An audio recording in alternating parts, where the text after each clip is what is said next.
Horcruxes. Tom Riddle did not simply want to live forever. He wanted to become something death itself could not touch.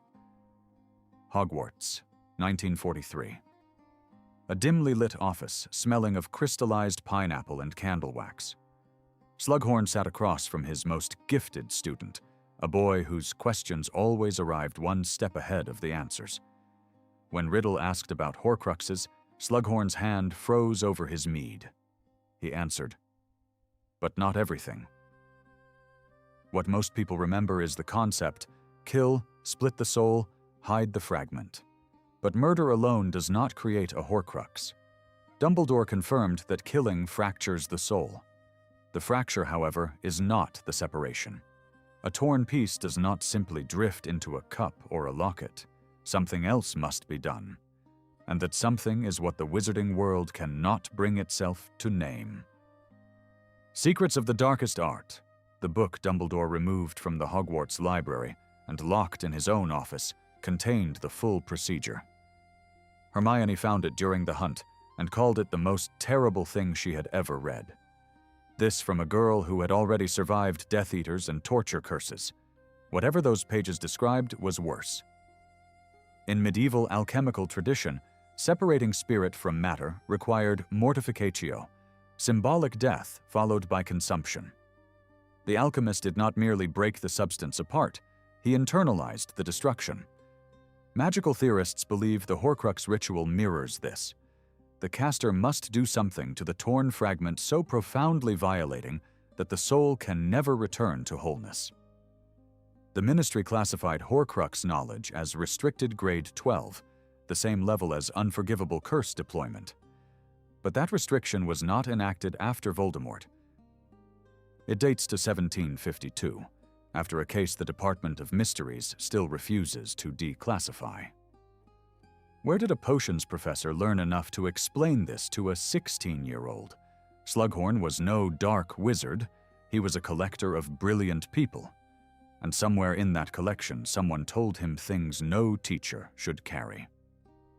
After Riddle left that evening, Slughorn spent decades convincing himself the conversation had been hypothetical. When Dumbledore finally came for the memory, Slughorn did not just refuse. He mutilated his own recollection, replacing himself with a shouting version who would never have answered. He did not want to forget. He wanted to become someone who would not have done it. That is not shame. That is a man rewriting his own soul. But here is what makes this quietly devastating. The key to defeating Voldemort's immortality was locked inside the mind of a man who loved comfort, feared guilt, and could not face what he had once explained over pineapple and mead. Slughorn never created a Horcrux. He did something that haunted him just as deeply. He handed the blueprint to the one person in history who would use it 7 times.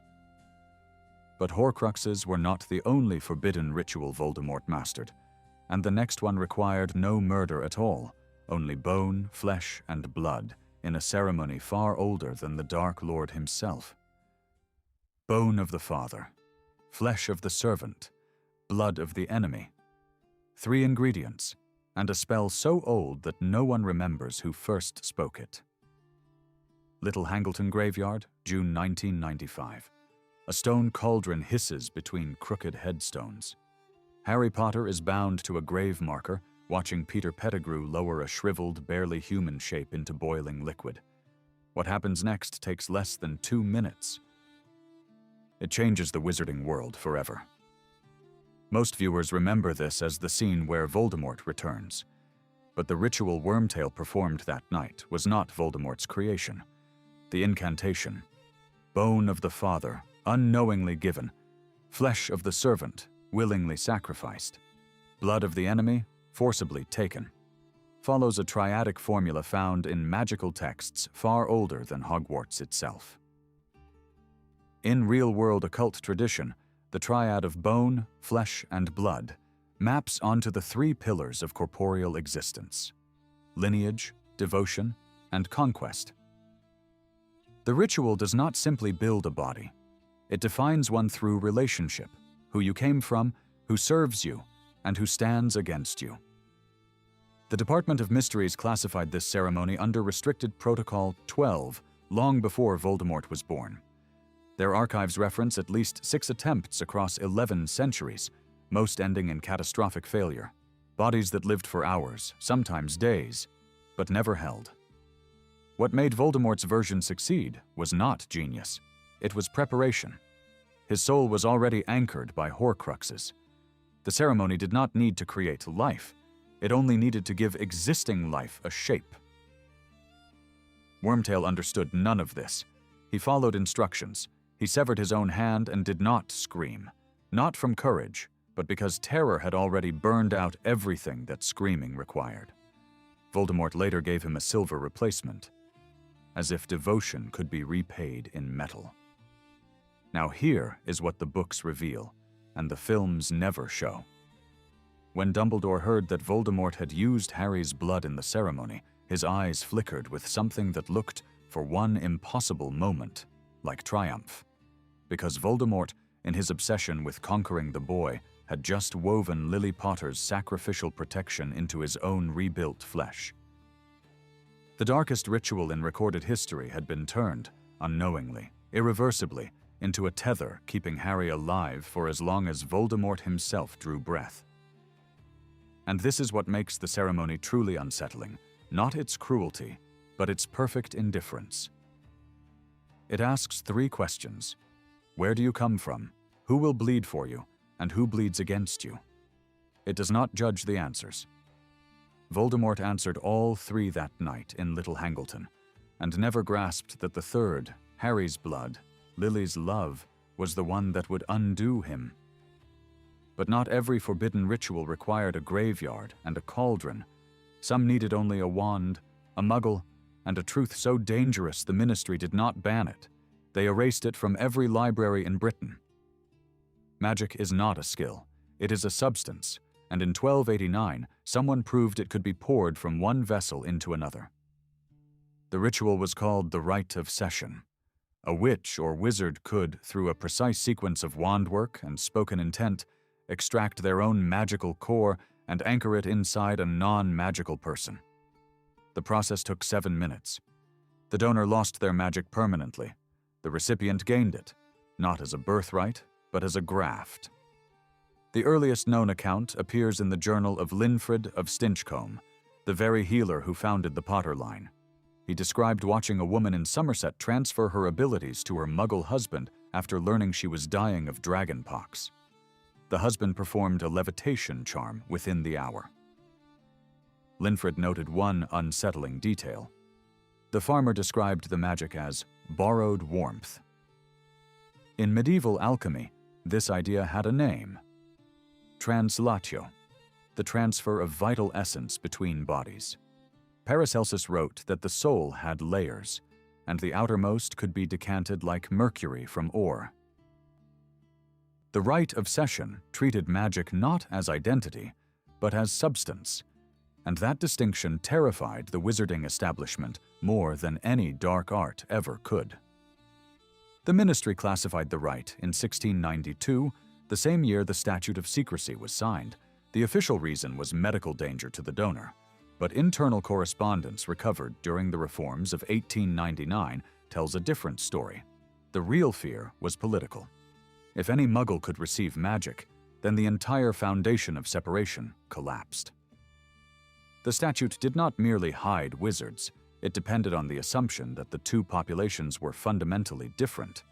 The rite of cession proved they were not. Between 1400 and 1692, Ministry records show 11 confirmed transfers. In 9, the recipient developed full magical ability. In 2, the grafted magic destabilized within months, producing violent, uncontrollable surges, effects remarkably similar to what we now recognize as an obscurus. Bathilda Bagshot attempted to include a single paragraph about the rite in the original manuscript of A History of Magic. Her editor received a visit from 2 Ministry officials the next morning. The paragraph vanished. Bagshot never mentioned it publicly again, though she once told a young Albus Dumbledore that the most dangerous idea in the wizarding world was not immortality, it was equality. And here is where the real weight of this ritual reveals itself. The donor did not simply lose their power. Every account describes the same thing. They remembered what magic felt like, the warmth of a charm leaving the wand, the hum of enchantment in the fingertips. But they could never reach it again. They became, in the cruelest possible sense, a squib who remembered being whole. The ministry did not fear this ritual because it was dangerous. They feared it because it asked a question they could not afford to answer. If magic can be given, then who truly deserves it? But if giving your magic away was considered a crime against the natural order, there was something the wizarding world judged even worse, destroying it entirely so that no one could ever use it again. Death takes a life. This ritual takes everything that made the life worth living. In 1689, beneath Basel, a dark wizard named Erlich Faust stood before 7 European archmages. He did not scream or beg, but when the officiant placed a hand on his chest and spoke the incantation, the air seemed to grieve, a low vibration that shook dust from the ceiling and bent every flame inward, as if the room was inhaling something it could never return. The ritual is called the extinctio, the extinguishing.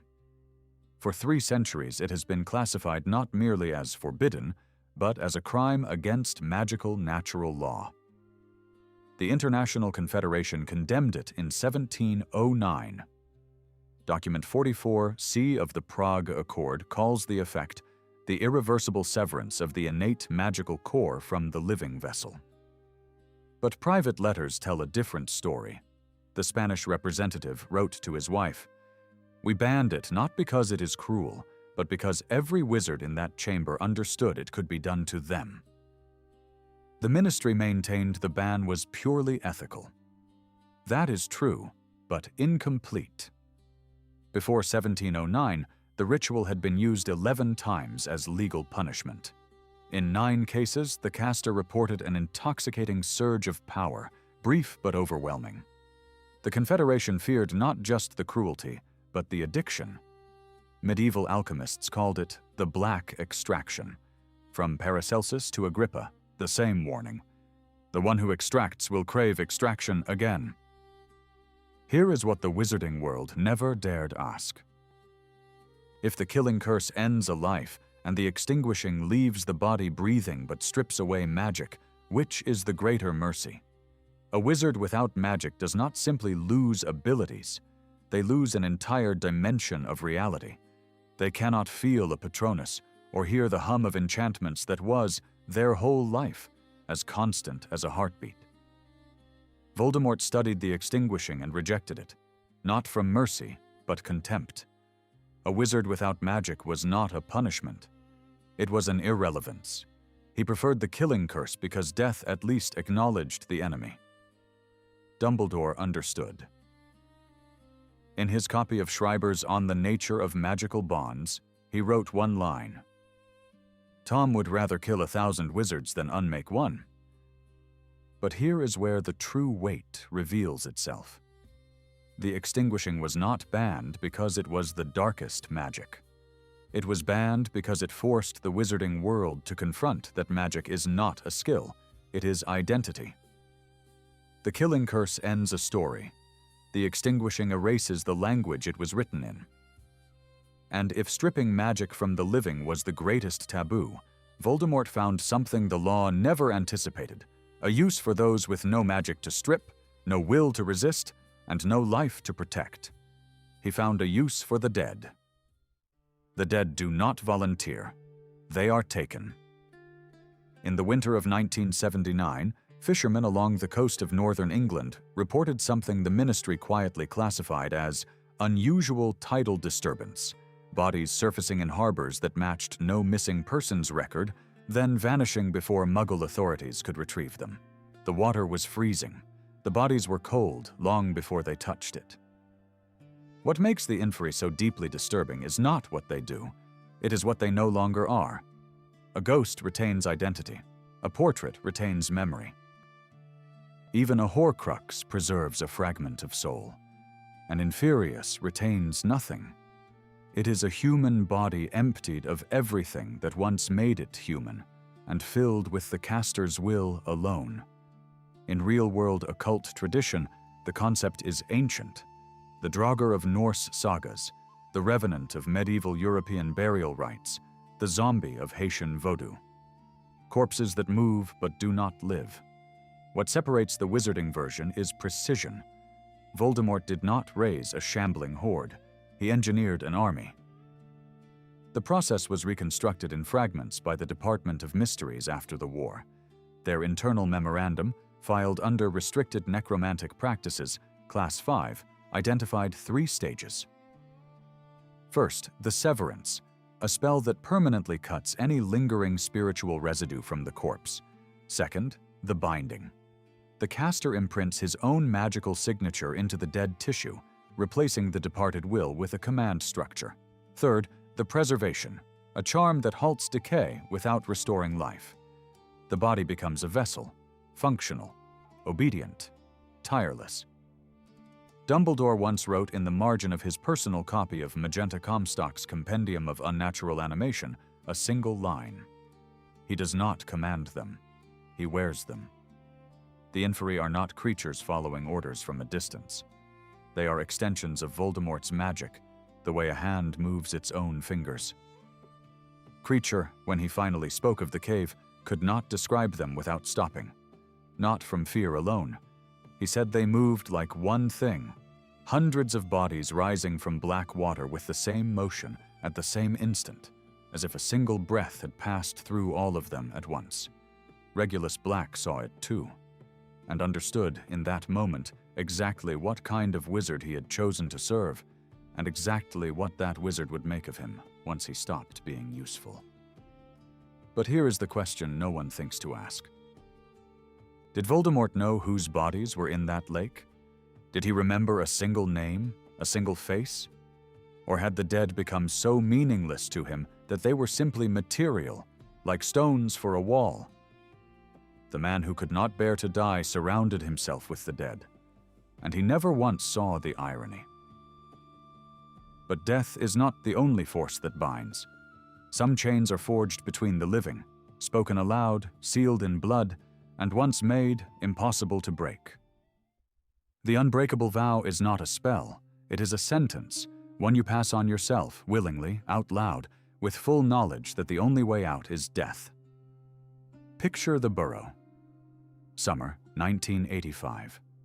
The garden is overgrown, the chickens are loose, and somewhere upstairs, 2 7-year-old boys have just discovered something they should not have. Fred and George Weasley found the vow in a book. No one knows which one. Arthur later suspected a grimoire left behind by Great Aunt Muriel, the kind of volume pureblood families keep, and pretend they do not. They cornered their 5-year-old brother. Ron had no idea what he was agreeing to. He barely understood what an agreement was. What saved him was Arthur walking in at precisely the right moment. One flame had already wrapped around the boys' joined hands. According to Ron himself, retelling it years later with the casual horror only a Weasley can manage, his father went white. Not angry, not yet, but white. The anger came after. Fred's left buttock, as Ron delicately put it, was never quite the same. But here is what most people miss. That single flame meant one clause of the vow had already sealed. Ron Weasley, at 5 years old, was magically bound to a promise he probably could not even remember making. The Ministry's Registry of Magical Bonds, a division so small it operates from a single office on Level 2, has no record of anyone ever dissolving a partial unbreakable vow, because no one has confirmed it can be done. The magic itself is far older than the Ministry. In medieval magical communities across Europe, the unbreakable vow was not forbidden. It was standard legal practice. Land disputes, marriage pacts, treaties between warring covens. The bonder, the third party who seals the vow with their wand, functioned as both witness and executioner. If the vow broke, death came not from the bonder but from the magic itself.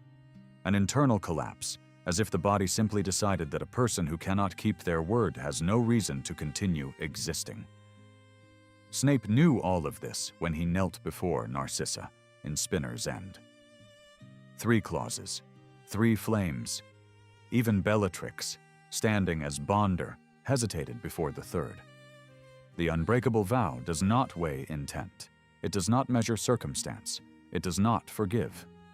Snape bound himself to protect Draco and, if needed, to finish what the boy could not.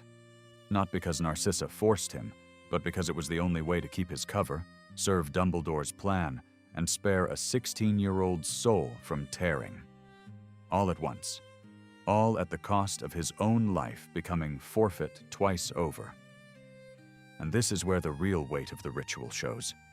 The unbreakable vow does not enslave. It requires consent. You must choose your own chain. That is what makes it more disturbing than any curse. It turns your own word into the mechanism of your death. Which raises a question the books never answer. That partial vow Ron sealed at 5, what exactly did he promise? He never said. Perhaps he never knew. Perhaps that is the most unsettling part of all. Some rituals bind by word. But the next one did not ask for consent. It burned loyalty directly into the flesh. The dark mark was not a tattoo. It was a leash woven from dark magic and threaded through living nerve. Picture a cold stone chamber beneath Malfoy Manor, a circle of masked figures standing in silence. A young man kneeling, sleeve rolled past the elbow, arm outstretched and trembling. Voldemort steps forward without a word of comfort, only the wand pressing into bare flesh, and something entering that goes far deeper than muscle. Canon shows us the mark's function clearly enough. The skull and serpent seared into every Death Eater's left forearm.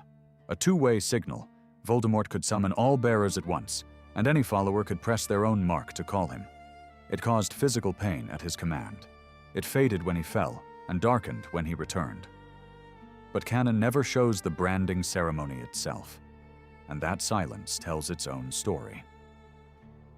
In medieval alchemical tradition, there exists a concept called the signaculum domini, the master's seal, a brand placed upon a bound spirit to ensure obedience beyond death. The dark mark follows this logic with disturbing precision.